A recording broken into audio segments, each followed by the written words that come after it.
Todos hemos pasado por eso. Son las 11 de la noche, vienes muerto del cansancio del trabajo o de la escuela. Bajas las escaleras, el calor pegajoso te pega en la cara y ese olor a metal quemado y húmedo te llena la nariz. El metro de la Ciudad de México no es solo un transporte, es una ciudad subterránea, un laberinto de concreto donde la luz del sol no entra y donde las leyes de la lógica a veces se quedan en la superficie. Hablamos de más de 200 kilómetros de vías. Imagínate cuántas historias, cuántos accidentes y cuántas cosas se han quedado atrapadas en esos túneles desde los años 60.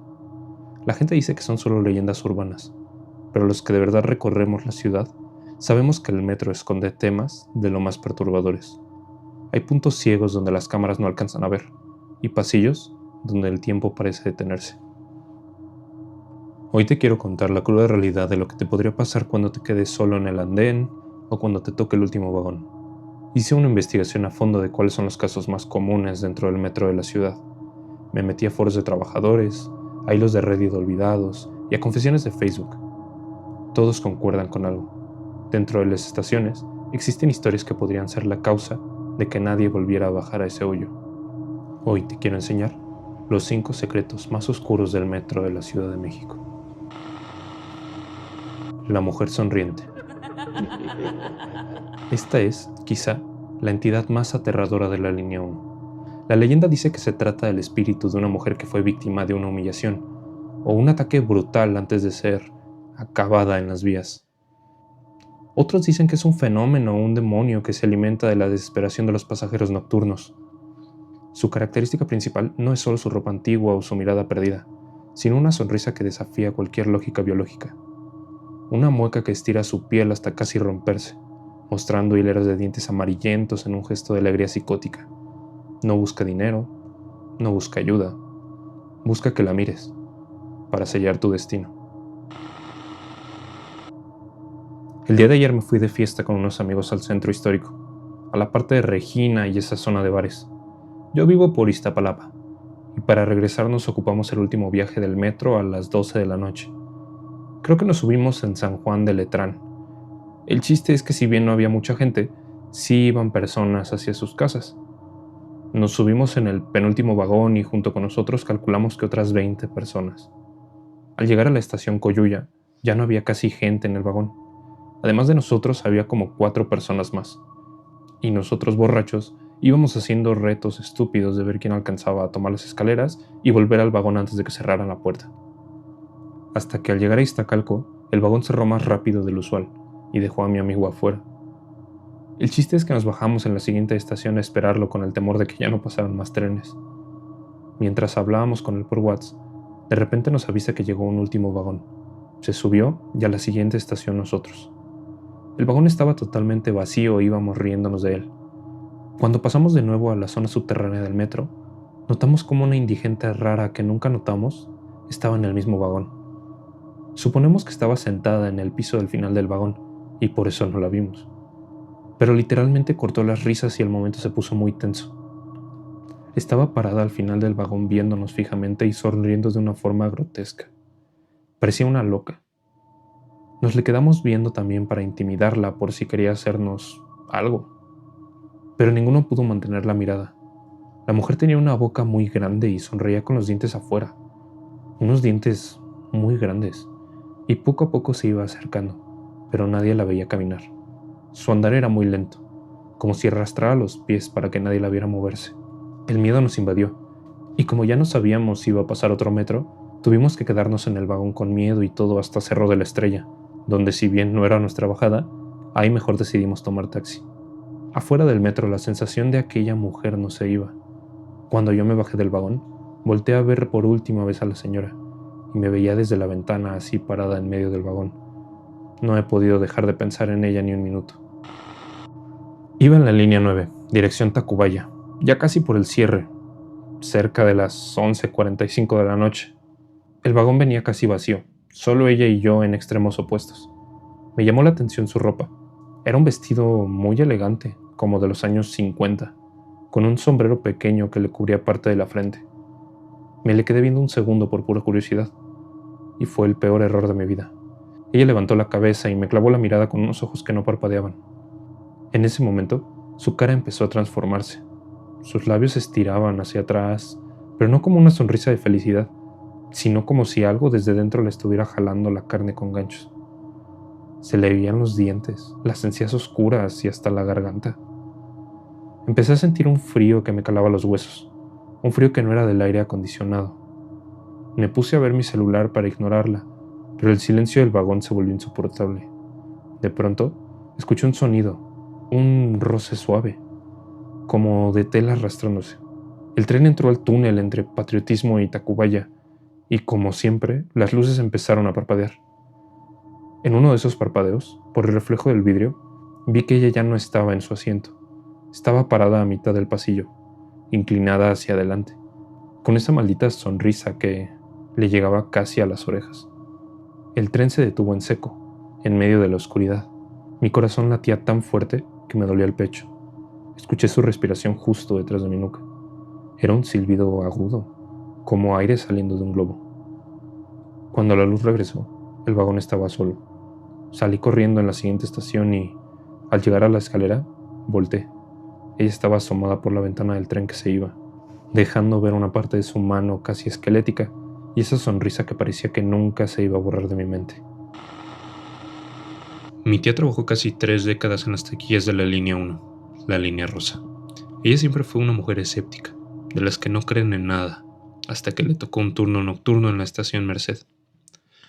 Cuenta que faltaban 5 minutos para el cierre y ya no había gente en los pasillos. Ella estaba cerrando su boletaje cuando una mujer muy elegante, con un velo negro que le cubría media cara, se acercó a la ventanilla. Mi tía, sin levantar la vista, le dijo: «Ya no hay servicio, señorita. Tiene que salir». La mujer no se movió. Con una voz que sonaba como si estuviera hablando dentro de un bote de metal, le preguntó: «¿Usted cree que me veo bonita cuando sonrío?». Mi tía, ya molesta, levantó la mirada para correrla, pero se quedó muda, paralizada por un terror primitivo. La mujer se levantó el velo. No tenía nariz, solo 2 orificios negros, pero lo que le marcó de por vida fue la boca. Estaba abierta de par en par y las comisuras estaban desgarradas, como si alguien le hubiera metido los dedos y hubiera tirado con todas sus fuerzas hacia afuera. Se veía el músculo vivo, la sangre seca y los dientes amarillentos que parecían colmillos. Lo más raro es que, a pesar de la cara destrozada, se estaba riendo, una risa silenciosa que hacía que su cuerpo vibrara de forma errática. Mi tía cerró la ventanilla de acero de un golpe, tirando las monedas y los boletos. Se encerró en el baño y no salió hasta que llegaron sus compañeros de seguridad. Cuando revisaron el pasillo, no había nadie, pero en el cristal de la taquilla quedó marcada una huella. Mi tía renunció a la semana. Decía que cada vez que se miraba al espejo, sentía que su propia boca empezaba a estirarse sola. La niña fantasma. Esta historia se centra en la estación terminal aérea de la línea 5. La leyenda cuenta que, hace décadas, una niña pequeña, gracias a la distracción de sus padres, cayó a las vías justo cuando el tren entraba a la estación. Debido a la naturaleza del accidente, el cuerpo quedó destrozado y su alma atrapada en el lugar del trauma. Se dice que aparece pidiendo ayuda para encontrar su pelota o simplemente jugando sola en las escaleras. Lo perturbador es que, según quienes la han visto de cerca, su apariencia cambia de una niña normal a una figura con quemaduras eléctricas y extremidades casi mutiladas. Eran como las 11:30 de la noche. Venía de la Terminal 1 después de un día de trabajo y bajé el metro a Terminal Aérea. Eran como las 11:30 de la noche. Venía de la Terminal 1 después de un día de trabajo y bajé al metro Terminal Aérea. La estación estaba muerta, ese silencio que solo hay en el metro cuando ya va a cerrar.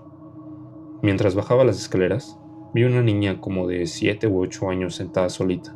Tenía un vestido que se veía sucio, como si hubiera estado barriendo el piso con él, lleno de esa grasa negra que sueltan los trenes.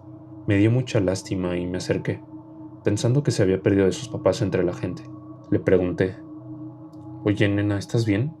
¿Dónde está tu mamá?». La niña no se movió, ni siquiera me miró. Tenía el cabello largo y le tapaba la cara. De repente, levantó un brazo muy pálido, casi como si estuviera transparente, y señaló con un dedo hacia la oscuridad del túnel, justo por donde entra el tren. En ese momento escuché el pitido del tren que ya venía cerca. La niña se paró de un salto y corrió hacia la orilla del andén. Antes de que yo pudiera reaccionar, saltó directo a las vías justo cuando las luces del tren iluminaron el área.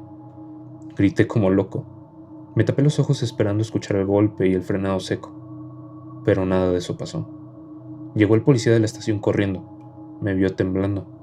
Le platiqué como pude lo que había visto, pero él solo se limitó a decirme: tranquilo, carnal, no estás loco. Esa niña lleva aquí desde los años 80.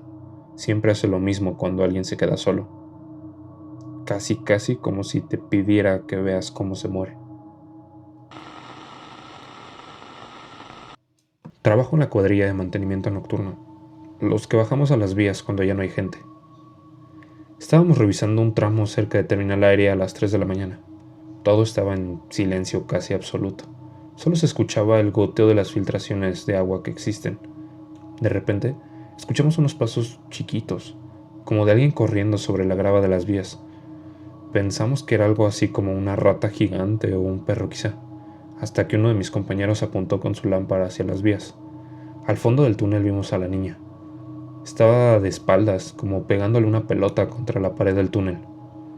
Uno de mis compañeros, que era nuevo, le gritó que se saliera, pensando que era una niña de la calle que se había metido. La niña se detuvo en seco. Se dio la vuelta muy despacio, como si le costara mover su cuerpo. Cuando la luz de nuestras lámparas le dio de lleno en la cara, dos de mis compañeros gritaron del puro susto. Era como si no tuviese casi cara. Lo que vimos fue carne viva, casi quemada. Se veía el hueso de la mandíbula y un ojo le colgaba sobre la mejilla. La niña abrió la boca y soltó un grito que no era humano. Era como un cortocircuito eléctrico mezclado con un alarido de agonía. Se desvaneció frente a nosotros, solo dejando un olor como a ozono y a carne chamuscada, un olor que no se nos quitó de la nariz en semanas.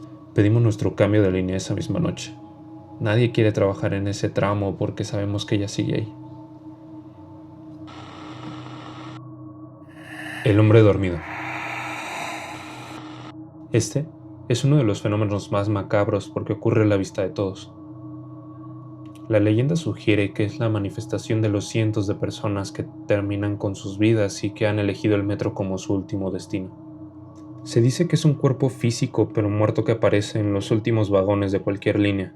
Su presencia es anunciada por un olor fétido a descomposición que se confunde con el del drenaje. El peligro radica en que, si intentas despertar o tocar su piel fría, absorbe tu energía vital o, peor aún, te obliga a ver el momento exacto de su muerte en una visión terrorífica. Me subí en Hidalgo, ya algo tarde, y me senté en el último vagón porque quería ir tranquilo. Vi a un señor sentado en los asientos triples del fondo. Llevaba una chamarra de mezclilla vieja y la cabeza tan agachada que casi se tocaba las rodillas.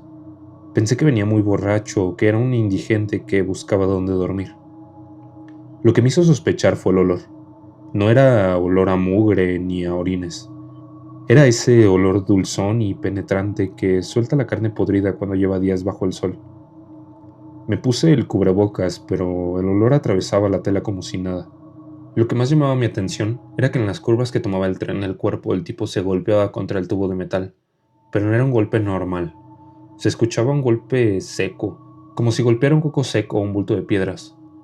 Un chavo que iba cerca de él, de esos que todavía tienen buen corazón, se acercó para despertarlo antes de llegar a la terminal de Cuatro Caminos. Le tocó hombro y le dijo: «Jefe, ya llegamos, despierte». En ese momento, el chavo pegó un grito que me heló la sangre. Cuando retiró la mano, vi que un líquido amarillento se había quedado pegado a sus dedos. El tipo dormido no se inmutó, pero de su cuello empezó a salir un aroma aún peor, algo verdaderamente insoportable. Salimos disparados al siguiente tren. Todo lo que pudimos hacer fue avisar a los policías, pero no iba a quedarme ahí para ver qué pasaba. Todo lo que puedo decir es que ese olor no se me quitó de la nariz en un mes. Iba en la línea 2, dirección a Cuatro Caminos.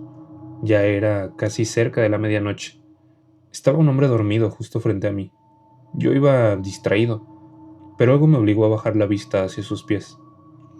El tipo no traía zapatos ni calcetines, y sus pies estaban hinchados, casi negros con las uñas desprendidas, como si el cuerpo hubiera estado en agua estancada durante semanas. Me entró un pánico horrible porque sentí que si levantaba la mirada, él también lo haría. pero fue como inevitable. El tren dio un frenón y la cabeza del hombre cayó hacia atrás, quedando como si estuviera apoyado en el respaldo. El tipo parecía tener la piel como podrida y sus ojos eran dos canicas blancas, secas, llenas de polvo. De repente, su mandíbula se desencajó y soltó un chorro de líquido oscuro y espeso. Cuando reaccioné y parpadeé, el asiento frente a mí estaba vacío, pero mi playera tenía una mancha de humedad negra y pegajosa. No volví a usar la línea 2 después de las 10 de la noche. Soy guardia de seguridad y esto pasó en la terminal de Tasqueña. Al hacer el último recorrido para sacar a la gente de los vagones, mis compañeros y yo vimos a un bulto en el último asiento del último vagón. Era un hombre con un traje como de oficina gris, todo cubierto de un polvo blanco como ceniza. Pensamos que se había quedado dormido de cansancio o que le había dado un patatús. Lo tocamos para moverlo y el tipo estaba tieso, frío, como si lo hubiéramos sacado de un congelador. No respiraba. Pedimos apoyo y pudimos bajarlo entre 3 personas para llevarlo al cubículo de seguridad en lo que llegaba al Ministerio Público. Lo que nos sacó de onda fue el peso. Pesaba como si fuera de plomo. Nos costó la vida moverlo esos 4 metros. Lo dejamos acostado en una banca de madera y fuimos a la oficina para el reporte. No pasaron ni 3 minutos. Cuando regresamos con el jefe de turno, la banca estaba sola. Solo quedaba un charco de un lodo verde espeso que apestaba a pescado podrido y alcantarilla. Al día siguiente, en ese mismo tramo del túnel, hubo un accidente. Una persona decidió que no quería seguir. Desde ahí empecé a creer que ese hombre no duerme. Ese hombre está buscando compañía. El perro con cara humana. Esta leyenda se origina en los depósitos y talleres del metro, como los de Ticomán o la zona de Indios Verdes. Los trabajadores cuentan que entre los perros callejeros que suelen entrar a los túneles para refugiarse del frío, hay uno que no es un perro del todo. Se cree que es una entidad demoníaca.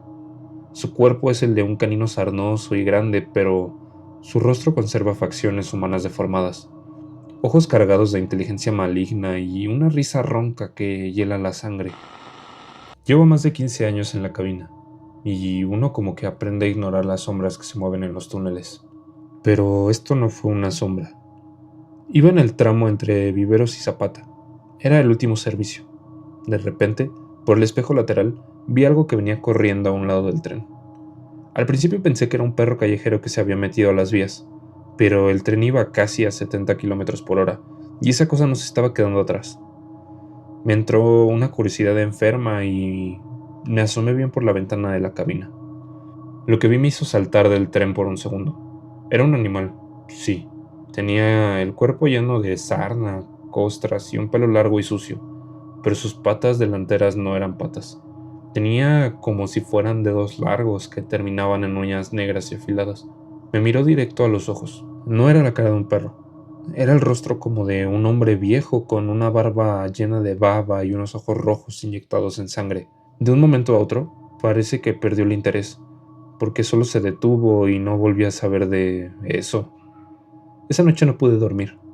Tuve una parálisis del sueño y sentí como unas garras rascaban la base de mi cama. Pedí mi cambio a la línea 12 al día siguiente.